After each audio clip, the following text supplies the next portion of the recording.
ڈر ایک ایسی چیز ہے، اگر یہ انسانی زندگی سے نکل جائے، معاشرے سے نکل جائے، تو کیا کوئی چیز انسانوں کی بہتری کے لیے باقی رہ جائے گی؟ اللہ نے اپنے ڈر کی بات کی،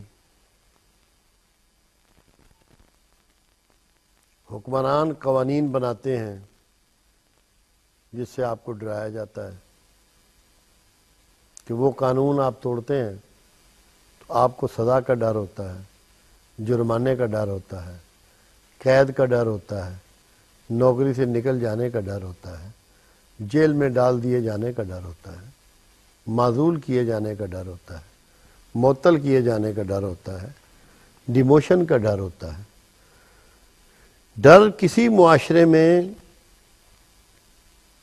اس معاشرے کی فلاح کی اور تحفظ کی ضمانت پرووائڈ کرتا ہے، اور مالک اور خالق نے آپ کو ڈر سنانے کے لیے پیغمبر مابعوث کیے، کتابیں نازل کی، قوانین دیے، پوری وضاحتیں دی۔ اگر ڈر نکل جائے تو کیا خالص چیز آپ کو کھانے کو مل سکتی ہے؟ دودھ صحیح مل سکتا ہے، دہی مل سکتی ہے، انڈے، گوشت، سبزی، پھل، دالیں، یہ اور دیگر اشیاء جو آپ استعمال کرتے ہیں، اگر ڈر نکل جائے تو کیا یہ چیزیں آپ کو خالص شکل میں میسر آ سکتی ہیں؟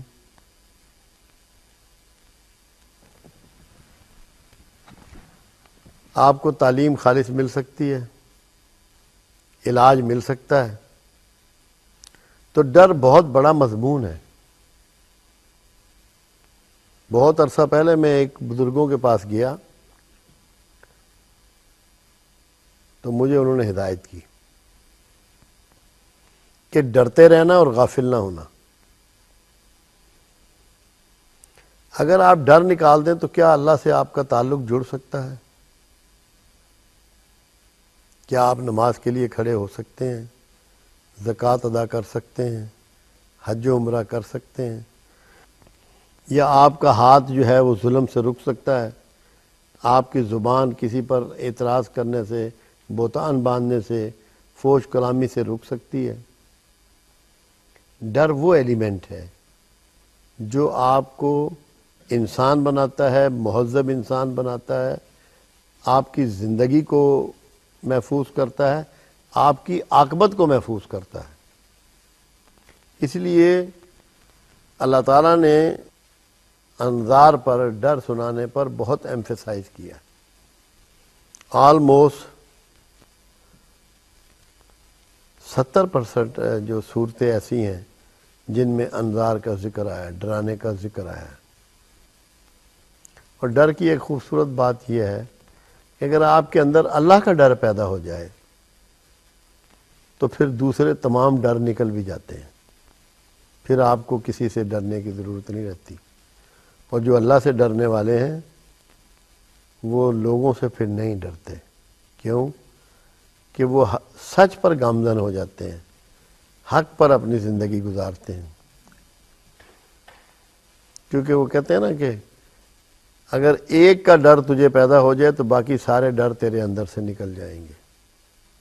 ہم لوگ جنہوں نے اللہ کا ڈر فراموش کر دیا ہے، ہم پہ سارے زمانے کے ڈر اور خوف مسلط ہے، اور ہمارے معاشرے کے حالات بڑے خراب ہیں۔ اللہ کا ڈر نکل گیا ہے، خوراک میں، دودھ میں، ادویات میں، کھانے پینے کی دیگر چیزوں میں، آپ ہوٹلوں میں جائیں، آپ کہیں چلے جائیں، ہر جگہ آپ کو ملاوٹ نصیب ہوگی، کیونکہ اللہ کا ڈر تو پہلے ہی نکل گیا ہے۔ وہ بھول گئے اس بات کو کہ ہمیں اللہ کو جواب دہی کرنی ہے، اللہ کے حضور کھڑا ہونا ہے، پیش ہونا ہے اس کے سامنے۔ تو جب اللہ کا ڈر نکل گیا تو حکمرانوں کا ڈر بھی نکل گیا۔